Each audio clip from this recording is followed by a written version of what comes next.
ang Birhen de las Angustias at ang pagbubuo sa kaniyang damit. Sa unang bahagi ay ang pagtatabas ng tela, pagtatahi at pagbuo ng damit, paggugupit at pag-ayos ng disenyong gagamitin. Panghuli ay ang pagbubuo at pag-aayos ng mga disenyo.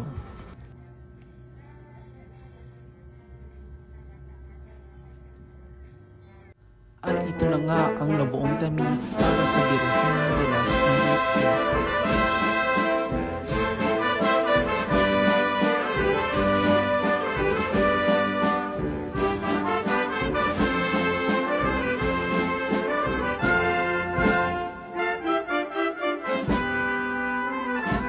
After matapos ang damit ay dadalhin na ito sa may-ari. Nasa point na ako ng paghatid ng damit at sobrang dami kong ang dala, kaya kailangan kong magpahatid ng motor sa bahay ng kaibigan ko.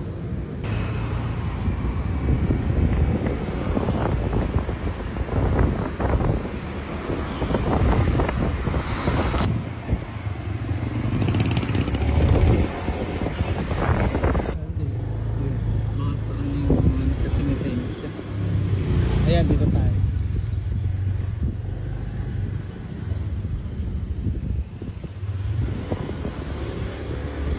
Tawagin ko lang aking kliyente. Salamat sa Diyos dahil nakarating na kami sa bahay ng friend ko. Yan. At hindi na nga tayo nagsayang ng oras at nagsimula na tayo ng pagbibihis sa imahe ng Birhen.